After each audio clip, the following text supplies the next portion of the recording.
नमस्कार दोस्तों, आज मैं आपको ओरछा का इतिहास बताऊंगी।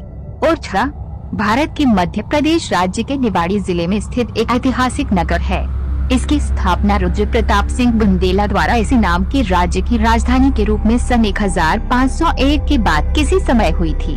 ओरछा बुंदेलखंड क्षेत्र में बेतवा नदी के किनारे बसा हुआ है। ये टीकमगढ़ से 80 किमी और उत्तर प्रदेश राज्य में झांसी से 15 किमी दूर है। इसका इतिहास 15वीं शताब्दी से शुरू होता है, जब इसकी स्थापना रुद्र प्रताप सिंह जो देव बुंदेला ने की थी, जो सिकंदर लोदी से भी लड़ा था। इस जगह की पहली और सबसे रोचक कहानी एक मंदिर की है। दरअसल ये मंदिर भगवान राम की मूर्ति के लिए बनवाया गया था, लेकिन मूर्ति स्थापना के वक्त ही अपने स्थान से हिली नहीं। इस मूर्ति को मधुकर शाह बुंदेला के राज्यकाल 1554-1592 के दौरान उनकी रानी गणेश कुंवर राजे अयोध्या से लाई थी। रानी गणेश कुंवर राजे वर्तमान ग्वालियर जिले के करहिया गांव की परमार राजपूत थीं। चतुर्भुज मंदिर बनने से पहले रानी मुख्य नक्षत्र में अयोध्या से पैदल चलकर बाल स्वरूप भगवान राम लला को ओरछा लाई, परंतु रात्रि हो जाने के कारण भगवान राम को कुछ समय के लिए महल के भोजन कक्ष में स्थापित किया गया, लेकिन मंदिर बनने के बाद कोई भी मूर्ति को उसके स्थान से हिला नहीं पाया। इसे ईश्वर का चमत्कार मानते हुए महल को ही मंदिर का रूप दे दिया गया और इसका नाम रखा गया राम राजा मंदिर। आज इस महल के चारों ओर शहर बसा है और रामनवमी पर यहाँ हजारों श्रद्धालु इकट्ठा होते हैं। वैसे भगवान राम को यहाँ भगवान मानने के साथ यहाँ का राजा भी माना जाता है, क्योंकि उस मूर्ति का चेहरा मंदिर की ओर न होकर महल की ओर है। आज भी भगवान राम को राजा के रूप में राम राजा सरकार ओरछा के इस मंदिर में पूजा जाता है और उन्हें गार्डों की सलामी देते हैं। मंदिर में चमड़े से बनी वस्तुओं का प्रवेश निषिद्ध है। कुछ लोग कहते हैं कि सबसे पहले लोगों ने बुंदेलखंड में रहना शुरू किया था। यही वजह है कि इस इलाके की हर गांव और शहर के पास सुनाने को कई कहानियां हैं। बुंदेलखंड की दो खूबसूरत और दिलचस्प जगहें हैं, ओरछा और दातिया। भले ही दोनों जगहों में कुछ किलोमीटर का फासला हो, लेकिन इतिहास के धागों से ये दोनों जगहें बेहद मजबूती से जुड़ी हुई हैं। ओरछा झांसी से लगभग आधे घंटे की दूरी पर स्थित है। ओरछा निवाड़ी जिले का मुख्यालय है। मंदिर के पास एक बागान है, जिसमें स्थित काफी ऊंचे 2 मीनार वायुयंत्र लोगों के आकर्षण का केंद्र हैं, जिन्हें सावन भादों कहा जाता है कि इनके नीचे बनी सुरंगों को शाही परिवार अपने आने जाने के रास्ते के तौर पर इस्तेमाल करता था। इन स्तंभों के बारे में एक किंवदंती प्रचलित है कि वर्षा ऋतु में हिंदू कैलेंडर के अनुसार सावन के महीने के खत्म होने और भादौ मास के शुभारंभ के समय ये दोनों स्तंभ आपस में जुड़ जाते थे। हालांकि इसके बारे में पुख्ता सबूत नहीं है। इन मीनारों के नीचे जाने के रास्ते बंद कर दिए गए हैं एवं अनुसंधान का कोई रास्ता नहीं है। इन मंदिरों को दशकों पुराने पुल से पार कर शहर के बाहरी इलाके में रॉयल एनक्लेव राजनिवास है। यहाँ 4 महल, जहांगीर महल, राजमहल, शीश महल और इनसे कुछ दूरी पर बना राय परवीन महल हैं। इनमें से जहांगीर महल के किस्से सबसे ज्यादा मशहूर है, जो मुगल बुंदेला दोस्ताना संबंधों का प्रतीक है। कहा जाता है कि बादशाह अकबर ने अबुल फजल को शहजादे सलीम जहांगीर को काबू करने के लिए भेजा था, लेकिन सलीम ने वीर सिंह बुंदेला की मदद से उसका कत्ल करवा दिया। इससे खुश होकर सलीम ने ओरछा की कमान वीर सिंह बुंदेला को सौंप दी थी। वैसे ये महल बुंदेला राजपूतों की वास्तुशिल्प के प्रमाण है। खुले गलियारे, पत्थरों वाली जाली का काम, जानवरों की मूर्तियाँ, बेलबूटे जैसी तमाम बुंदेला वास्तुशिल्प की विशेषताएं यहाँ साफ देखी जा सकती हैं। अब बेहद शांत दिखने वाले ये महल अपने जमाने में ऐसे नहीं थे।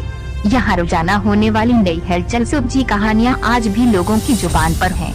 इन्हीं में से एक है हरदौल बुंदेला की कहानी, जो जुझार सिंह बुंदेला 1627-1634 के राज्यकाल की है। दरअसल मुगल जासूसों की साजिश भरी कथाओं के कारण इस राजा का शक हो गया था कि उसकी रानी से उसके भाई हरदौल बुंदेला के साथ संबंध है।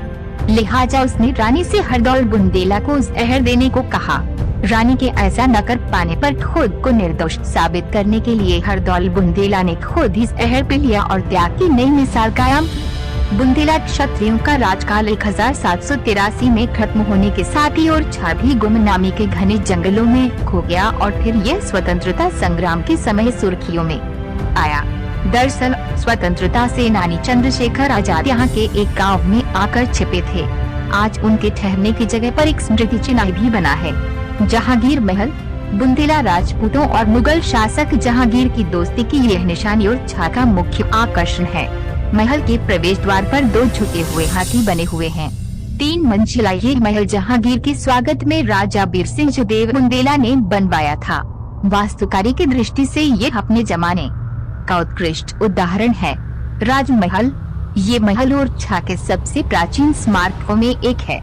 इसका निर्माण मधुकर शाह बुंदेला ने 17वीं शताब्दी में करवाया था।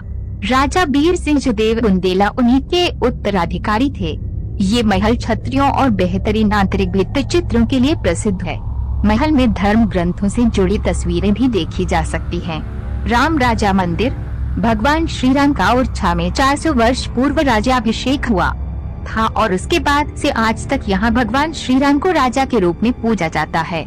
यह पूरी दुनिया का एकमात्र ऐसा मंदिर है जहाँ भगवान राम को राजा के रूप में पूजा जाता है। राम राजा के अयोध्या से ओरछा आने की एक मनोहारी कथा है।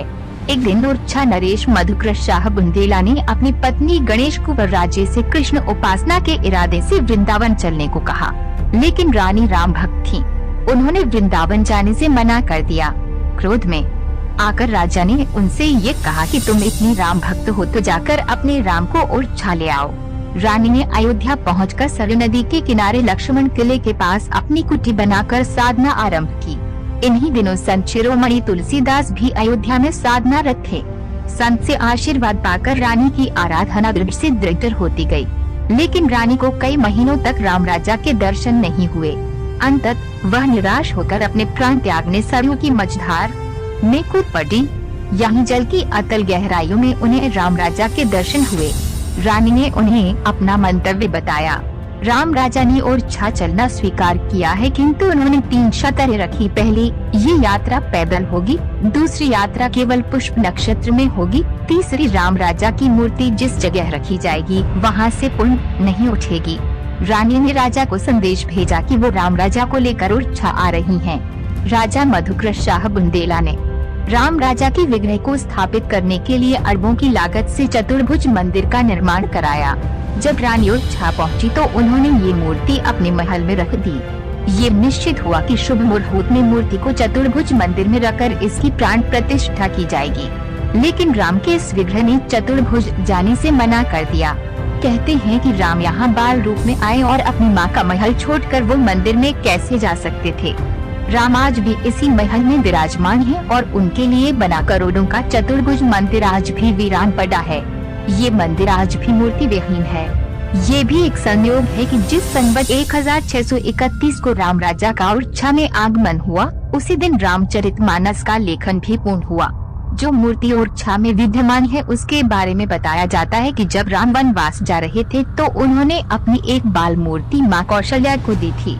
माँ कौशल्या उसी को बाल भोग लगाया करती थी। जब राम अयोध्या लौटे तो कौशल्या ने ये मूर्ति सरयू नदी में विसर्जित कर दी। यही मूर्ति गणेश कुंवर राजे को सरयू की मझधार में मिली थी। ये विश्व का अकेला मंदिर है जहाँ राम की पूजा राजा के रूप में होती है और उन्हें सूर्योदय के पूर्व और सूर्यास्त के पश्चात सलामी दी जाती है। यहाँ राम ओरछाधीश के रूप में माने हैं। राम राजा मंदिर के चारों तरफ हनुमान जी के मंदिर हैं। छठधारी हनुमान, बजरिया के हनुमान, लंका हनुमान के मंदिर एक सुरक्षा चक्र के रूप में चारों तरफ हैं। ओरछा की अन्य बहुमूल्य धरोहरों में लक्ष्मी मंदिर, पंचमुखी महादेव, राधिका बिहारी मंदिर, राजा महल, राय प्रवीण महल, हरदौल बुंदेला की बैठक, हरदौल बुंदेला की समाधि, जहांगीर महल और उसकी चित्रकारी प्रमुख है। ओरछा झांसी से मात्र 15 किमी की दूरी पर है।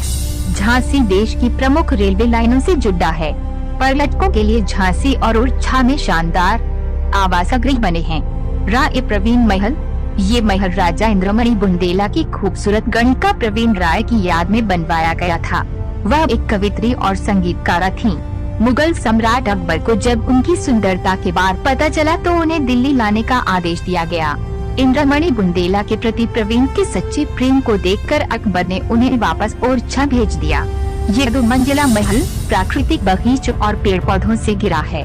राय प्रवीण महल में एक लघु हॉल और चेम्बर है। लक्ष्मी नारायण मंदिर, ये मंदिर 1622 ईस्वी में वीर सिंह देव बुंदेला द्वारा बनवाया गया था। मंदिर रूरछा गांव के पश्चिम में एक पहाड़ी पर बना है। मंदिर में 17वीं और 19वीं शताब्दी के चित्र बने हुए हैं। चित्रों के चटकीले रंग इतने जीवंत लगते हैं जैसे वे हाल ही में बने हों। मंदिर में झांसी की लड़ाई के दृश्य और भगवान कृष्ण की आकृतियां बनी हुई हैं। चतुर्भुज मंदिर राजमहल के समीप स्थित चतुर्भुज मंदिर रूरछा का मुख्य आकर्षण है। ये मंदिर 4 भुजाधारी भगवान विष्णु को समर्पित है।